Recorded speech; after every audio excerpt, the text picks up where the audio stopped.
Halo semuanya, Assalamualaikum warahmatullahi wabarakatuh. Perkenalkan, nama aku Sarisa Zara Mamudi. Aku dari kelas 1C jurusan PGSD. Di sini aku ingin menceritakan sedikit tentang kisah Nabi Nuh alaihissalam. Selamat menyaksikan.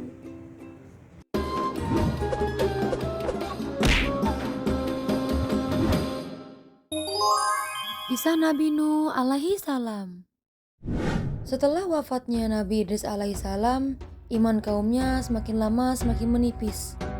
Dan mereka membuat patung itu awalnya sebagai bentuk penghormatan mereka kepada leluhur mereka.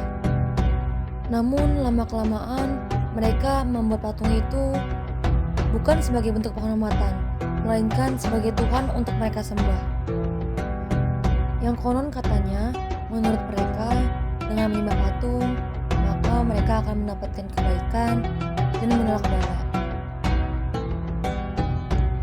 Dan mereka sangat antusias menyembah patung-patung itu.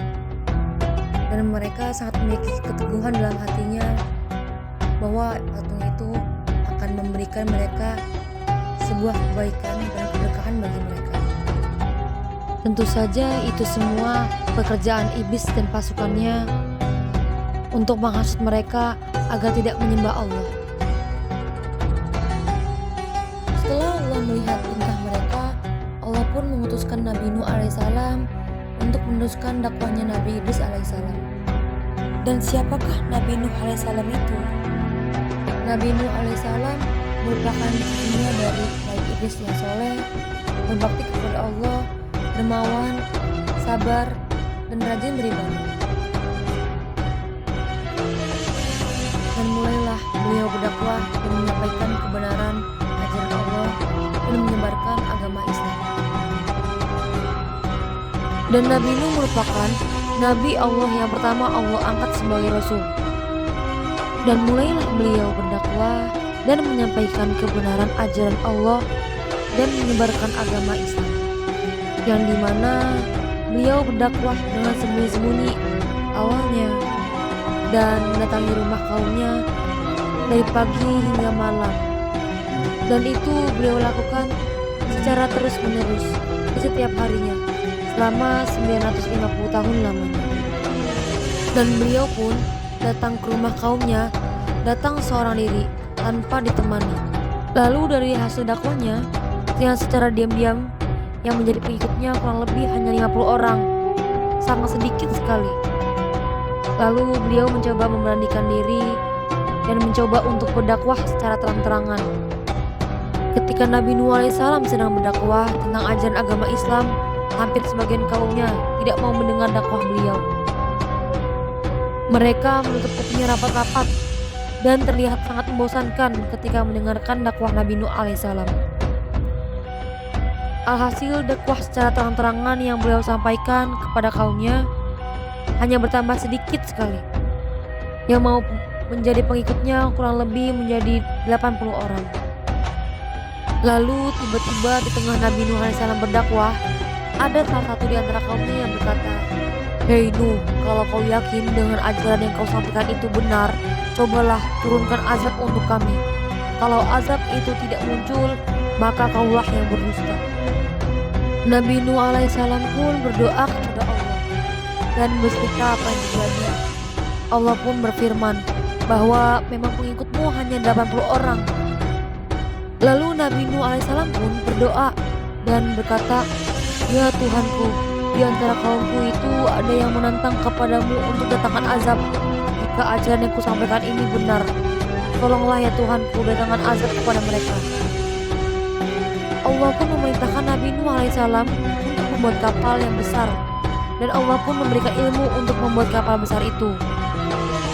Tibalah waktunya Nabi Nuh alaihissalam dan pengikutnya membuat kapal yang besar. Ketika Nabi Nuh alaihissalam dan pengikutnya sedang membuat kapal besar, banyak kaumnya yang menertawakan beliau, dan mereka berkata, "Hahaha, sedang apa mereka dan apa yang mereka buat?" Nabi Nuh alaihissalam pun tetap bersabar dan terus berdakwah dan memberitahu azab apa yang akan menimpa kepada mereka yang membangkang kepada Allah. Dan di antara mereka yang membangkang kepada Allah termasuk anaknya yang bernama Kan'an dan istrinya. Dan akhirnya Kapal Nabi Nuh alaihissalam dan pengikutnya yang telah dibuat selama berhari-hari telah selesai. Dan kapal Nabi Nuh inilah kapal terbesar yang pertama dibuat oleh manusia. Dan Nabi Nuh alaihissalam membawa hewan secara berpasang-pasangan serta membawa tumbuhan-tumbuhan. Dan Nabi alaihissalam pun memerintahkan kepada pengikutnya untuk masuk ke dalam kapal yang telah mereka buat.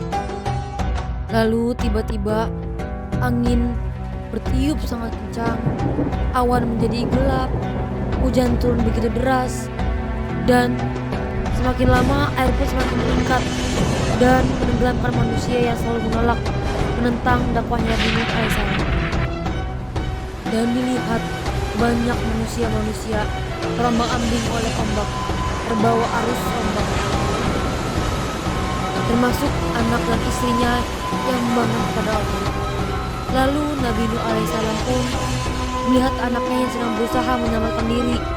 Nabi Nuh alaihissalam pun berteriak sambil berkata, "Hei anakku, cepatlah masuk ke dalam kapal ini, pasti kau akan selamat." Anaknya pun berkata, "Tidak ayah, aku bisa menyelamatkan diriku sendiri dengan memanjat bukit yang tinggi ini, dan aku pasti selamat." Tiba-tiba datang ombak yang besar dan menenggelami anaknya bernama Kan'an. Nabi Nuh alaihissalam pun bersedih dan berpasrah atas apa yang telah Allah takdirkan kepadanya. Lalu Nabi Nuh pun dan pengikutnya terus bertasbih dan berdoa kepada Allah di dalam kapal tersebut selama banjir besar itu. Lalu setelah beberapa hari kemudian, Allah memerintahkan kepada bumi untuk menelan air dan masuk kembali ke dalam tanah. Air pun mulai surut, hujan berhenti, matahari pun muncul. Akhirnya Nabi Nuh alaihissalam pun memerintahkan kepada kaumnya untuk keluar dari kapal ini. Dari kisah Nabi Nuh alaihissalam kita dapat mempelajari bahwa orang yang durhaka kepada Allah dan tidak patuh kepada Rasul maka akan ditimpa oleh azab baik dunia dan akhirat. Baik, cukup itu cerita kisah Nabi Nuh dari saya. Kurang lebihnya mohon maaf. Wassalamualaikum warahmatullahi wabarakatuh.